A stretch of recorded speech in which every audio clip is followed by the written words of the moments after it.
Malaysia resmi memiliki Perdana Menteri baru, Anwar Ibrahim setelah sekian lama menjadi oposisi akhirnya hari ini atau kemarin dilantik menjadi Perdana Menteri. Pemilu Malaysia ini sempat diwarnai kegamangan setelah tidak ada satupun calon yang menang mutlak sehingga Perdana Menteri kemudian ditunjuk oleh Raja Malaysia. Anwar Ibrahim berniat memperkuat perekonomian Malaysia. Langkah pertamanya tidak menerima gaji sebagai Perdana Menteri. Ia juga akan membangun kabinet dengan merangkul musuh-musuh politik. Kita bahas malam ini bersama pakar hubungan internasional Universitas Padjadjaran, Teuku Reza Shah. Pak Reza, selamat malam.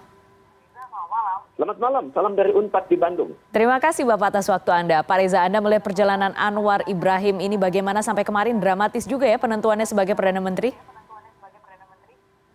Ya, saya nggak nyangka ya, energi Anwar itu luar biasa itu. Iya.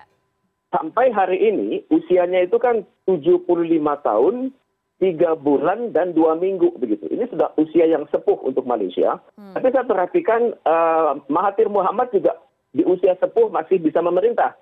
Tapi khusus bagi Datuk Seri Utama Haji Anwar bin Ibrahim ini merupakan penantian yang sangat panjang ini. Sejak beliau diberhentikan oleh Mahathir pada tahun 1998, akhirnya itu benar-benar turun naik. Pernah menjabat menteri dalam kabinet selama 16 tahun, kemudian masuk penjara, kemudian berhasil memimpin partai. Ini menunjukkan suatu energi yang luar biasa dari seorang Anwar bin Ibrahim. Dan saya sangat berharap tokoh ini bisa memajukan Malaysia. Apalagi kata kunci yang dia gunakan adalah governance ya. Tentunya beliau sangat paham bahwa Malaysia itu sempat jatuh beberapa tahun silam akibat seorang Perdana Menteri yang terlibat dalam berbagai skandal keuangan yang sangat fantastis. Jadi untuk itu saya sangat berharap, apalagi kalau kita perhatikan suara Anwar itu sangat tipis ya. Dia hanya mendapat 82 kursi dari Pakatan Harapan. Pesaingnya adalah Muhyiddin Yassin dengan jumlah kursi 73 dan Barisan Nasional 30 kursi. Jadi tampaknya saya melihat Raja Malaysia ini menggunakan hak prerogatifnya gitu. Setelah melakukan konsultasi dengan partai-partai, dengan oposisi, dan dengan tokoh-tokoh masyarakat, akhirnya beliau menunjuk Anwar Ibrahim sebagai Perdana Menteri yang ke-10. Ya, Anwar Ibrahim ini akan sedrastis apa mengubah Malaysia kalau menurut analisa Anda, Pak Reza? Saya pagi ini sudah berkonsultasi dengan seorang kawan dari Universitas Utara Malaysia, dan jawaban beliau itu sangat tegas. Izinkan saya baca dalam bahasa Melayu ya. Sejurus diangkat sebagai PM jam 5 sore kemarin, ringgit Malaysia melonjak berbanding US dollar. Stock exchange dan saham-saham Malaysia juga naik mendadak. Bapak Datuk Sri Haji Dr. Anwar Ibrahim adalah tokoh nasionalis yang liberal yang sangat disenangi pemimpin-pemimpin di Eropa, Amerika, Arab Saudi, dan Jepang.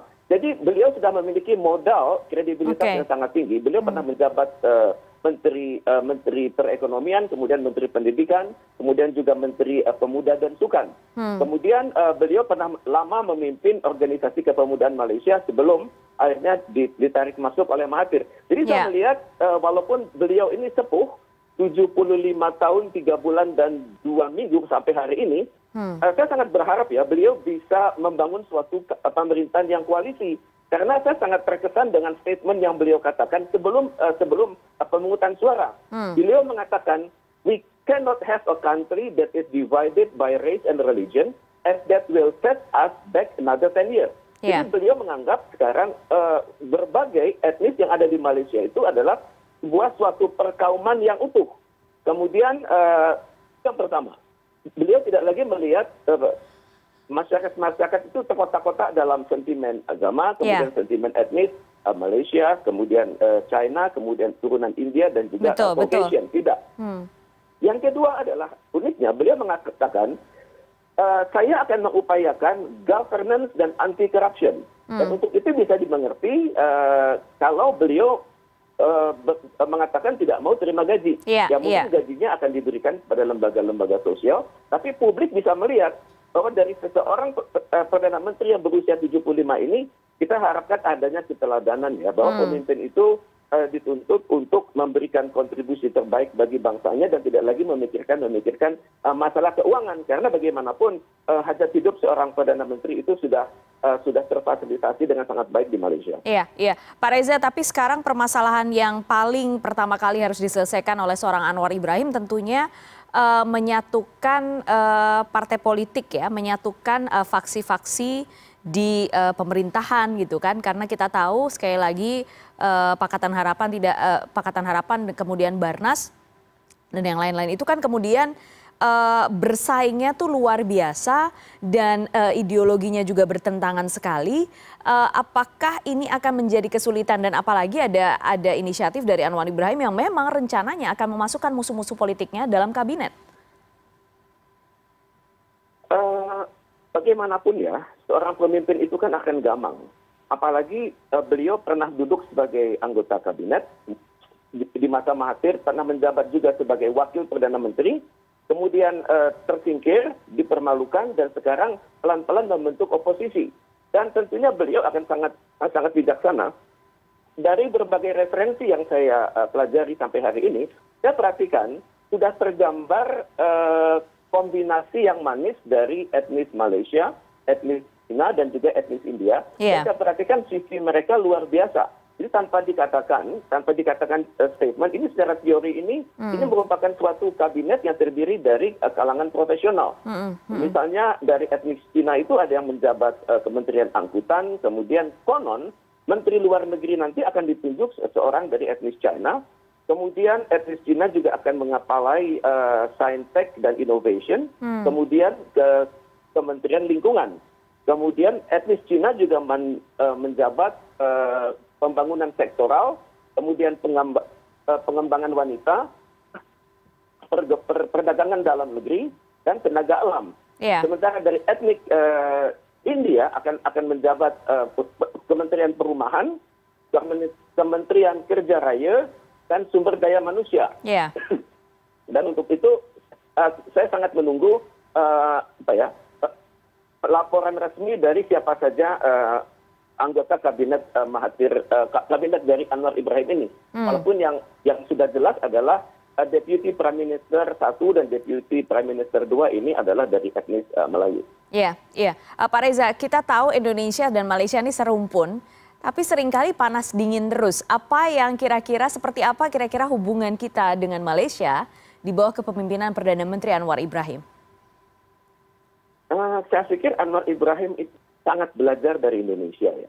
Pada masa muda beliau di usia 30-an, beliau pernah secara khusus mengamati proses pengkaderan di kalangan Himpunan Mahasiswa Islam Indonesia. Dan beliau berguru secara langsung kepada berbagai tokoh-tokoh Muslim Indonesia pada saat itu, seperti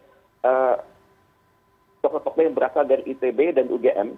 Yeah. Kemudian juga beliau, kalau kita perhatikan ya beberapa saat silam, beliau menunjukkan kan bagaimana betapa dekatnya hubungan beliau dengan Presiden Republik Indonesia, dan ini menunjukkan bahwa kita ini bertetangga, juga bersaudara. Kemudian juga beliau menganggap Indonesia itu saudara serumpun yang lebih tua. Dan untuk itu saya sangat berharap semangat persaudaraan ini benar-benar dibawa oleh Perdana Menteri yang baru. Dan tentunya Perdana Menteri yang baru ini akan mengetahui persis masalah dan juga tantangan yang dihadapi oleh kedua negara, misalnya perbatasan darat, perbatasan laut, kemudian masalah pendatang haram kita di sana, kemudian perdagangan tidak tertera antara kedua negara. Kemudian beliau juga akan melihat misalnya situasi-situasi misalnya kebakaran hutan di Indonesia yang berdampak ke Malaysia, dan juga masalah pergeseran patok-patok di perbatasan kedua negara. Akan banyak isu, tapi bagaimanapun ini suatu start yang baik. Dan saya sangat berharap Indonesia adalah negara pertama yang akan dikunjungi oleh Perdana Menteri Anwar Ibrahim. Oke, Pak Reza, jadi kalau misalnya secara umum Anda melihat apa kesulitan terbesar yang saat ini dihadapi Malaysia dan yang harus segera diselesaikan oleh Perdana Menteri Anwar Ibrahim? Saya perhatikan dampak COVID itu sangat besar ya, satu. Kemudian banjir beberapa bulan terakhir kita melihat banjir besar terjadi di Malaysia. Iya. Tapi saya melihat Anwar ini tentunya pernah memiliki reputasi yang sangat bagus di kalangan generasi muda. Dan kalangan generasi muda itu saya perhatikan saat ini usianya antara 45 sampai 65. Dan saya sangat berharap Anwar bisa membangkitkan lagi semangat-semangat solidaritas dari kelompok-kelompok generasi muda yang pernah dipimpinnya di masa lalu, terutama sekali yang berada di ABIM. Kemudian juga saya perhatikan simpatisan Anwar juga sangat besar, terutama sekali di kampus-kampus besar Malaysia. Kemudian juga saya melihat ketokohan beliau juga teruji di beberapa negara bagian seperti Perlis, Kedah, Selangor, Pahang, Kelantan, Negeri Sembilan. Sedangkan di Sabah dan Sarawak suara untuk Anwar itu relatif berimbang. Tapi untuk itu saya sangat berharap dalam waktu singkat ini beliau bisa menunjukkan bukti bahwa saya adalah seorang Perdana Menteri dan saya adalah bukan betul saya Melayu, tapi saya tidak akan mengutamakan Melayu, tapi saya akan mengutamakan semua sebagai keluarga besar Malaysia. Itu adalah kata-kata kunci yang saya sangat harapkan muncul dari seorang Anwar Ibrahim. Kalau Anda lihat pemerintahan Malaysia di bawah Anwar Ibrahim ke depan itu akan seperti apa? Katakanlah karena beberapa kali Anwar Ibrahim dalam kampanyenya juga mengatakan betul-betul akan menetapkan pajak yang cukup tinggi kepada orang kaya di wilayah Malaysia dan juga akan memberantas korupsi. Apakah Anda yakin itu betul-betul akan terjadi dan dijalankan oleh Anwar Ibrahim? Seorang pemimpin, teorinya ya, yang unggul dengan kekuatan tipis, ini akan benar-benar memanfaatkan momentum itu. Jadi saya pikir kalau Anwar berbicara pajak yang tinggi bagi mereka yang sangat kaya, saya pikir Anwar akan menggunakan berbagai metode untuk membuktikan bahwa kebijakannya itu tepat. Kemudian juga perihal korupsi, saya pikir Anwar tidak akan berlama-lama untuk menetapkan seseorang itu tertuduh atau tidak sampai nanti akhirnya diputuskan atau di pengadilan. Karena 2 kali masuk penjara itu menyadarkan Anwar bahwa hukum itu harus tegak di bumi Malaysia. Dan untuk itu kalau kita perhatikan kata-kata kunci yang beliau katakan itu adalah good governance. Ini selalu terus-menerus dikatakan. Dan kata kunci semacam ini itu sangat manis didengar oleh negara-negara yang relatif maju. Jadi untuk itu saya berpikir Anwar Ibrahim perlu bekerja keras di dalam negeri, tapi juga perlu mencari simpati dari negara-negara Commonwealth of Nations, terutama sekali dari Perdana Menteri Inggris yang baru. Artinya mereka sama-sama memiliki solidaritas dalam Commonwealth, dan untuk itu saya pikir Anwar sendiri akan datang ke dalam berbagai pertemuan tingkat tinggi di lingkungan Commonwealth of Nations tersebut. Baik, kita lihat nanti seperti apa pemerintahan di bawah Malaysia di bawah Anwar Ibrahim akan seperti apa. Terima kasih sekali lagi Pak Reza, Teuku Reza Shah, Pakar Hubungan Internasional Universitas Padjadjaran Bandung. Terima kasih Pak. Terima kasih, salam dari Bandung. Iya, selamat malam.